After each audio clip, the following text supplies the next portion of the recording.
जय हिंद, जय महाराष्ट्र मित्रांनो. ठीक आहे.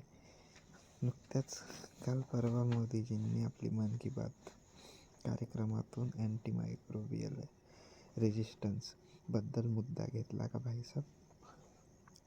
ICMR इंडियन मेडिकल काउन्सिल रिसर्चच्या अहवालानुसार की होणाऱ्या जे अँटीमायक्रोबियल आहे, ठीक आहे, मेडिसिन्स आहे, तिचे रेजिस्टन्स पावरून राहिली आहे, जे की शरीरामध्ये त्याचं अतिसेवन झाल्यामुळं, ठीक आहे, त्याच्यावर ते ॲज अ बॅक्टेरियल म्हणून काम करणं कम करून राहिली आहे. ठीक आहे. एखादी गोष्ट असते ना, जी आपण म्हणतो, ॲज अ सिम्पल उदाहरणावरून सांगतो.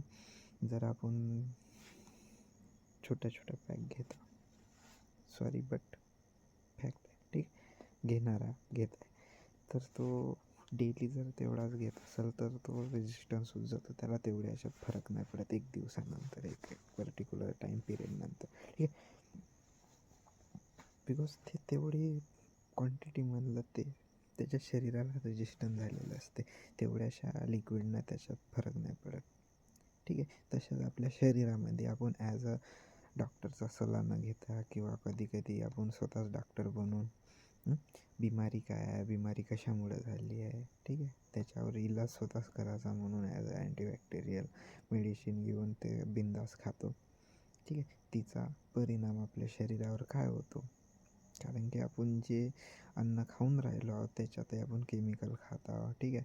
आपण जे फळावर खात आहोत ते ॲज अ केमिकलनं मिक्स झालेले. सोबत आपलं शरीर पहिलंच इम्युनिटी कमी असलेलं, ॲज अ इम्युनिटी आपली वीक होत चाललेली, त्याच्यामध्ये आपण ॲज अ अँटीबॅक्टेरियल खात आहोत, जो की बिमारी व्हायरसमुळे झाली आहे.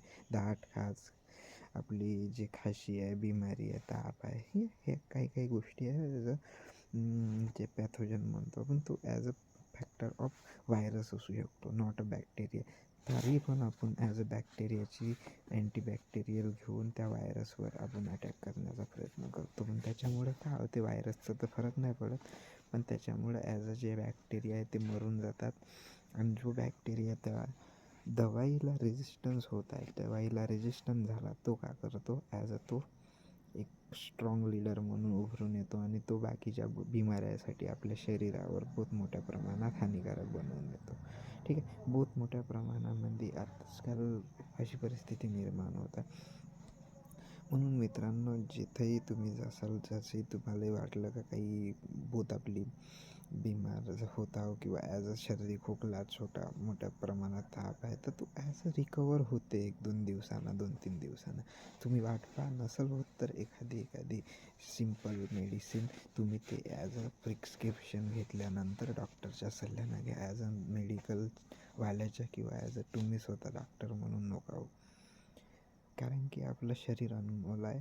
ठीक आहे. त्याला आपण पहिलंच तर प्रत्येक गोष्टींना मार खाऊन देऊन राहिलो आहोत. ठीक आहे. पोल्युशनमुळं, केमिकल खाल्ल्यामुळं, वातावरणामुळं, दूषित पाण्यामुळं, ठीक आहे. त्याच्यातही जर आपलं शरीर जर अँटीबॅक्टेरियल रेजिस्टन्स झालं, तर उद्या जाऊन जर आपल्याला कोणता इलाज करायचा काम पडला किंवा ॲज अ कोणतं सक्रिय झालं, तर त्याच्यावर उपाय चालणार नाही.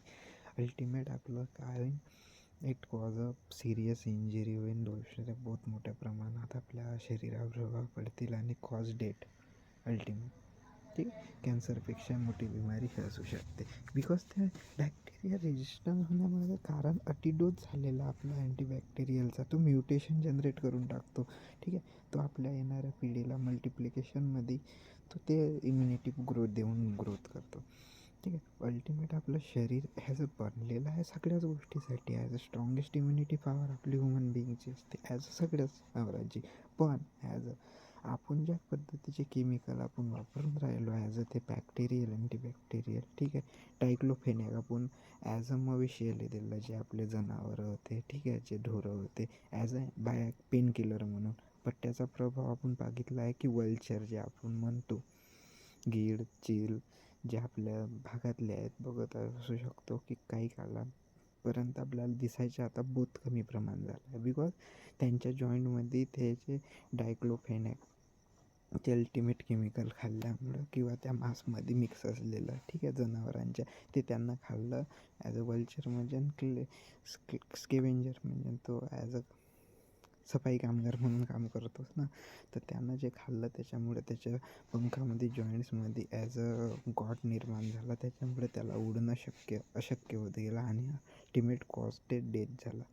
ठीक आहे. अशा पद्धतीचा भरपूर साऱ्या गोष्टी आपण ॲज अ गाई म्हशीचं दूध घेतो. ठीक आहे. त्यांच्यात त्यांना दिलेले अँटीबॅक्टेरियल त्याच्यामुळे आपल्या शरीरामध्ये ते आपल्या शरीरात येतात. ते काय ते पुन्हा त्याच पद्धतीनं रेजिस्टन्स पॉवर निर्माण करतील.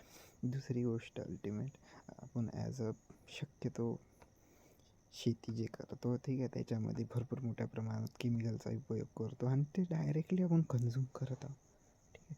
जे की रेसिड्यू फ्री नसणे आणि त्याच्यावर डायरेक्टली ॲज अ मी ॲग्रिकल्चर बॅकग्राऊंडचा मला माहीत आहे का डायरेक्ट स्प्रे केला जातो as a both hard strong chemical क्विनॉल्फासपासून तर मोनोक्रोटोफास जे की बंद केले आहे गव्हर्मेंटनं तरी पण बिनधास्त सर्रास वापरले जातात.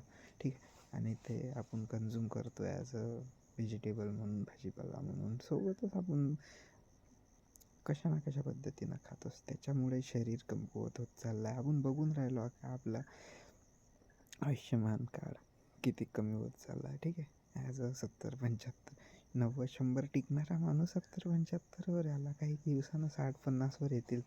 मग आपलं जीवन आपल्या हाती आहे. आपल्याला काय खायचं आहे काय नाही खायचं आहे. ठीक.